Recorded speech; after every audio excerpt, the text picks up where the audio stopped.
Hello दोस्तों, नमस्कार। अभी की सबसे बड़ी खबर आ रही है, जहां फिर भड़की बगावत के बीच पीओके पहुंचा सर तन से जुदा वाला कट्टरपंथी मुल्ला। क्या साजिश कर रहा पाकिस्तान? सबसे पहले बड़ी और ट्रेंडिंग खबर बताएंगे तो वहीं चीन के पीठ में छुरा घोंप रहा तालिबान ड्रैगन पाकिस्तान में तैनात कर सकता है अपनी आर्मी। जी हाँ दोस्तों, तो वहीं भारत को विश्व गुरु बनता देख चीन को महसूस हुई भारी बेइज्जती। जिनपिंग के सरकारी भोंपू ने दे दिया ज्ञान। तो वहीं एक से एक बड़ी खबर आपको बताएंगे, बस आप वीडियो के अंत तक बने और खबरों में आगे बढ़ने से पहले अपने भारत देश का पुरजोर समर्थन करते हैं तो लाइक का बटन सामने दबा दीजिए और चैनल को सब्सक्राइब करके बेल आइकन दबा के कमेंट में जय हिंद अवश्य कह दीजिएगा। बात करें पहली बड़ी खबर की, जहां फिर भड़की बगावत के बीच पीओके पहुंचा सर तन से जुदा कहने वाला कट्टरपंथी मुल्ला। क्या साजिश कर रहा है पाकिस्तान? बता दे, पाकिस्तान के कब्जे वाले कश्मीर में पिछले कई दिनों से हंगामा मचा हुआ है। पीओके के लोग महंगाई और पाकिस्तान सरकार की बेरुखी से इतने परेशान हो गए थे कि उन्होंने सरकार और सेना के खिलाफ हल्ला बोल दिया है। इस हंगामे को शांत करने के लिए पाकिस्तानी सेना ने हर हथकंडे अपनाए हैं। पाकिस्तानी सेना की कार्रवाई में कई नागरिक मारे गए और कई घायल भी हुए। तो वहीं बावजूद इसके पीओके के लोगों का गुस्सा शांत नहीं हुआ। हालात ये हो चुके हैं कि पीओके के लोग जम्मू कश्मीर के विकास का हवाला देकर भारत में शामिल होने की इच्छा जता रहे हैं। जब ऐसी स्थिति बनी तो शहबाज सरकार के होश उड़ गए। शहबाज सरकार ने पीओके के लोगों को कई तरह की रियायतें दी,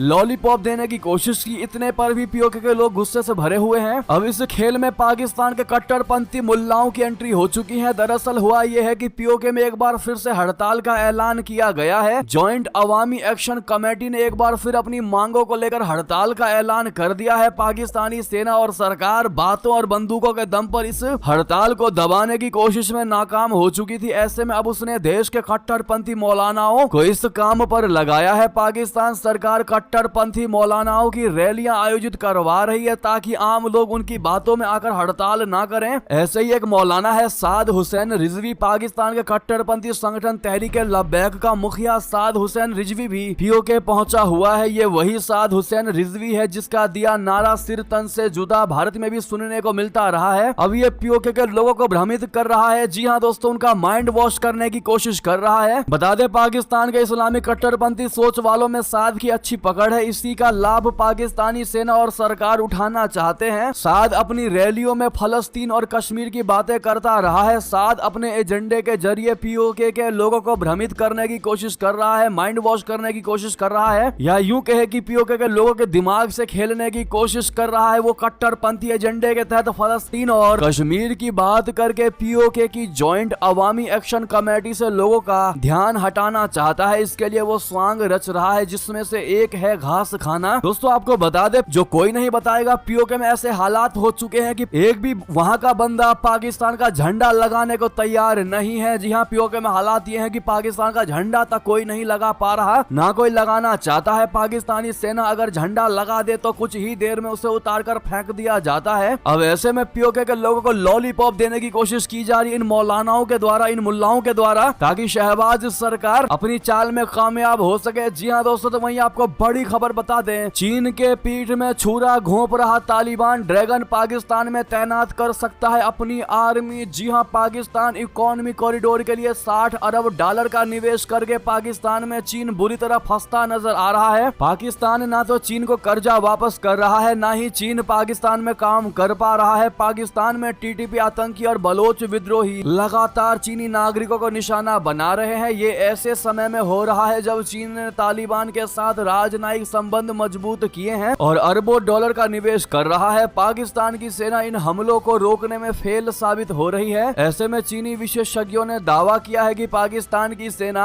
आतंकी हमलों को रोकने में ऐसे ही नाकामयाब रही तो चीन अपनी सेना पाकिस्तान में उतार देगा, तैनात कर देगा। जी हां, साउथ चाइना मॉर्निंग पोस्ट के मुताबिक पाकिस्तान में तैनात चीनी राजनयिकों ने पाकिस्तानी अधिकारियों के साथ एक बैठक में खुलकर कहा है कि तालिबान ने उनकी पीठ में छुरा घोंपा है। पाकिस्तान और चीन का कहना है कि टीटीपी आतंकी अफगानिस्तान में शरण लिए हैं और तालिबान उनकी मदद कर रहा है। दोस्तों आपको बता दें कि सुसाइड अटैक पर तालिबान पर बुरी तरह से भड़क चुका है पाकिस्तान, लेकिन चीन ने तालिबानियों को कुछ भी नहीं कहा। जी हां, जबकि उसके ही चीनी नागरिक मारे गए थे। आपको बता दें, खैबर पख्तूनख्वा प्रांत में हुए आत्मघाती हमले में 5 चीनी इंजीनियरों की जान चली गई थी और इस मामले में पाकिस्तान की जांच में सामने आया है कि साजिश अफगानिस्तान से रची गई, लेकिन तालिबान उसके साथ सहयोग नहीं कर रहा है। तो उधर अपने नागरिकों की मौत पर पहले से ही भड़के चीन ने पाकिस्तान की जांच की सराहना तो की है, लेकिन तालिबान को जिम्मेदार ठहराने वाले बयान से परहेज ही किया है, क्योंकि चीन को पता है कि अफगानिस्तान में वाकई में खजाना है जिस पर अभी तक किसी ने भी किसी भी अन्य देशों ने हाथ नहीं डाला है, और अगर वो तालिबान को कुछ भी उल्टा सीधा कहता है तो वो खजाना भी उसके हाथ से निकल जाएगा। ऐसे में चीन काफी ज्यादा यहाँ पर भी स्मार्टनेस दिखाने की कोशिश कर रहा है। तो वहीं आपको बता दें, भारत को विश्व गुरु बनता देख चीन को महसूस हुई भारी बेइज्जती, जिनपिंग के सरकारी भोंपू ने दे दिया इस मुद्दे पर भी ज्ञान। बता दें, चीन की लाख कोशिशों के बावजूद शक्तिशाली देश उसके साथ नहीं आ रहे हैं, जबकि उसके पड़ोसी भारत को हर जगह पूछा जा रहा है। यही वजह है कि चीन भारत के साथ रिश्ते ठीक करने के लिए हर उपाय कर रहा है। अब चीन ने अपने सरकारी भोंपू ग्लोबल टाइम्स के जरिए भारत को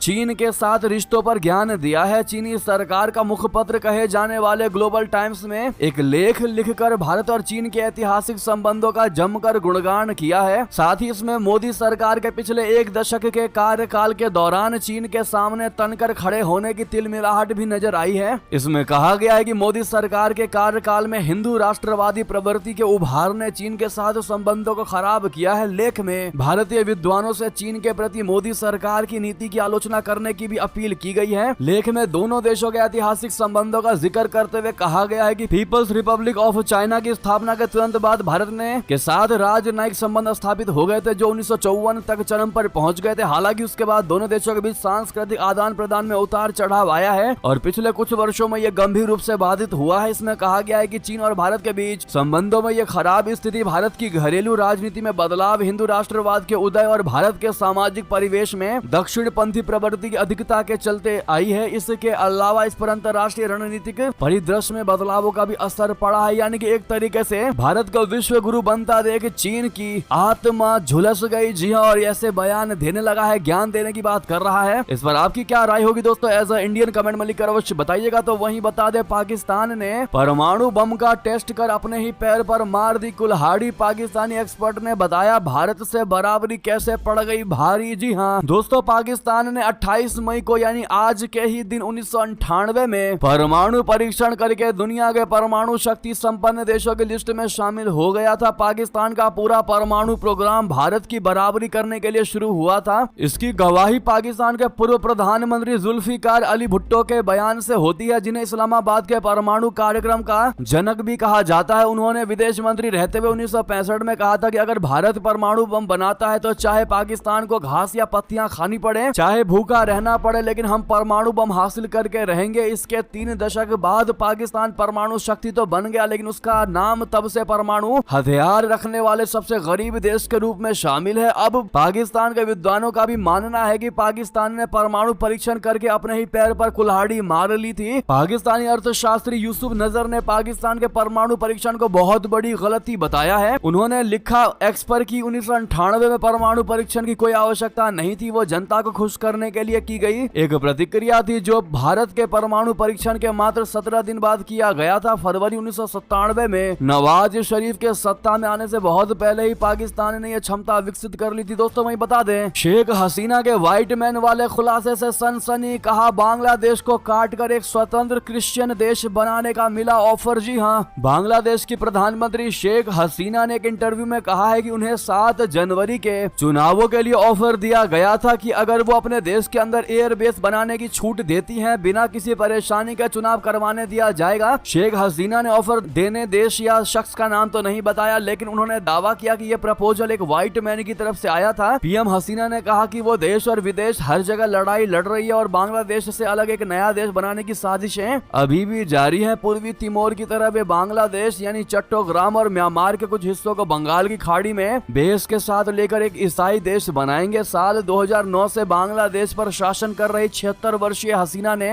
जनवरी में एक तरफा चुनाव में कुल मिलाकर 5वां कार्यकाल हासिल किया, जिसका पूर्व प्रधानमंत्री खालिदा जिया के नेतृत्व वाली मुख्य विपक्षी बांग्लादेश नेशनलिस्ट पार्टी यानी बीएनपी ने बहिष्कार किया था। जी हाँ दोस्तों, ऐसे में सवाल उठ रहे हैं कि क्या भारत के खिलाफ बांग्लादेश में अमेरिकी एयरबेस को लेकर रची जा रही है साजिश? क्या जो बाइडेन ने शेख हसीना को ब्लैकमेल करने के लिए भेजा है ये दूत? आपको क्या लगता है दोस्तों? अपनी राय अवश्य दीजिएगा। तो वहीं आपको बता दें, मुस्लिम बच्चे अरबी नहीं पढ़ सकते, मस्जिदों में कम्युनिस्ट पार्टी के बुकलेट, मुस्लिमों पर यूं शिकंजा कस रहा है चीन। जी हाँ, चीन में मुस्लिमों के साथ भेदभाव की एक बार फिर से चर्चा हो रही है। ये बहस हाल ही में तब शुरू हुई जब चीन ने अरबी शैली में बनी आखिरी बड़ी मस्जिद में भी बदलाव करते हुए उसे चीनी वास्तुकला से बदल दिया। सैटेलाइट तस्वीरों के आधार पर मीडिया रिपोर्ट में यह दावा किया गया है कि चीन की आखिरी बड़ी मस्जिद की इमारत में बदलाव करते हुए गुंबद और मीनारों को हटा दिया गया है। चीन में बीते कुछ सालों में लगातार ऐसी नीतियों को लागू किया गया है जो अल्पसंख्यक मुस्लिमों को काबू करने की कोशिश करती है। स्काई न्यूज ने अपनी एक रिपोर्ट में बताया है कि शी जिनपिंग ने चीन में एक स्पष्ट नीति लागू की है जो धर्म के चीनीकरण पर जोर देती है। इसका मकसद लोगों पर धर्म के प्रभाव को कम करना और इसे अधिक चीनी बनाना है। तो वहीं आपको बता दें, चीन में मस्जिद खत्म होने पर भड़के पाकिस्तानी, कहा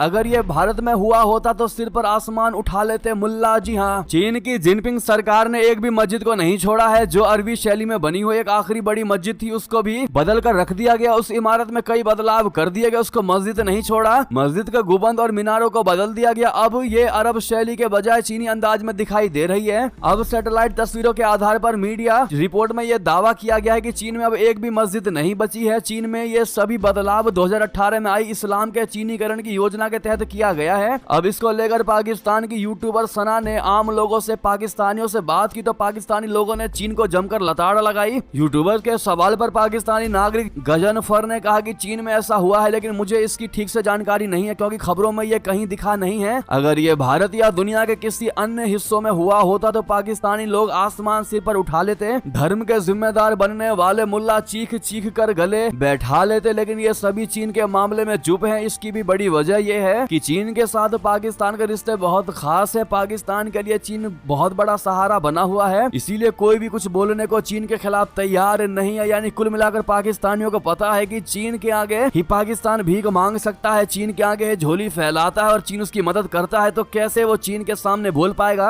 कैसे अपनी आवाज उठा पाएगा पाकिस्तान। और यही वजह है कि आज चीन ने पूरे मस्जिदों को खत्म कर दिया और पाकिस्तानी चू तक नहीं कर पाए। तो वहीं आपको बता दें, इजरायली दूतावास को 10,000 की भीड़ ने घेर लिया। एक गलती पर दुनिया में मच गया बवाल, बैक फुट पर दिखाई दिए नेतन्याहू। जी हाँ, गाजा के राफा शहर में इजरायली हमले के दौरान फलस्तीनी शरणार्थियों का एक टेंट भी निशाना बन गया जिसमें 45 लोगों की मौत हो गई। इस घटना को लेकर इजराइल निशाने पर है और एक बार फिर से दुनिया भर में उसके खिलाफ प्रदर्शन होने लगे हैं। इजरायली पीएम बेंजामिन नेतन्याहू ने इस मामले में गलती मानी है और घटना को दुखद बताया है। इस बीच पेरिस में इजराइल के खिलाफ बड़ा प्रदर्शन भी हुआ है। फ्रांस की राजधानी में स्थित फ्रांस के दूतावास को प्रदर्शनकारियों ने घेर लिया। करीब 10,000 लोगों ने उसके दूतावास के बाहर प्रदर्शन किया। इन लोगों के पास में फलस्तीनी झंडे थे और ये लोग इजराइल एवं बेंजामिन नेतन्याहू के खिलाफ नारेबाजी करते दिखाई दिए। जी हाँ, तो वहीं आपको बता दें, हिंदुओं को भागीरथी में बहा देंगे। जी हाँ, टीएमसी विधायक के इस बयान पर भड़के पीएम नरेंद्र मोदी जी, कहा हिसाब होगा इसका भी। जी हाँ, प्रधानमंत्री नरेंद्र मोदी जी ने पश्चिम बंगाल के उत्तर 24 परगना में मंगलवार को चुनावी जनसभा को संबोधित किया। इस दौरान उन्होंने कहा कि टीएमसी के नेताओं के पास जो नोटों के पहाड़ निकले हैं, एक एक रुपए का हिसाब होगा। अब तक लगभग 17,000 करोड़ रुपए मैं उन लोगों को लौटा चुका हूं जिनसे पैसा लूटा गया था। बंगाल में भी आपका लूटा हुआ धन आपको वापस मिले, उनके लिए मैं पूरी कोशिश कर रहा हूं। रैली को संबोधित करते हुए प्रधानमंत्री मोदी जी ने कहा कि देश में संविधान संविधान संविधान, तानाशाही तानाशाही तानाशाही चिल्लाने वालों की जमात, यहाँ बंगाल में आकर देखो कि यहाँ पर क्या हो रहा है, आपकी बोलती बंद हो जाएगी। मोदी जी ने कहा कि टीएमसी सच्चाई को बर्दाश्त नहीं कर सकती है। जो कोई भी तृणमूल का सच सामने लाने की कोशिश करता है उसे पार्टी की ओर से निशाना बनाया जाता है। तृणमूल के विधायक ने कहा कि हिंदुओं को भागीरथी में बहा देंगे। इसको लेकर बंगाल के साधुओं ने विनम्रता पूर्वक अनुरोध किया टीएमसी अपनी गलती सुधारे, मगर तृणमूल ने रामकृष्ण मिशन, इस्कॉन, भारत सेवाश्रम संघ जैसे महान संस्थानों के संतों को अपमानित करना शुरू कर दिया।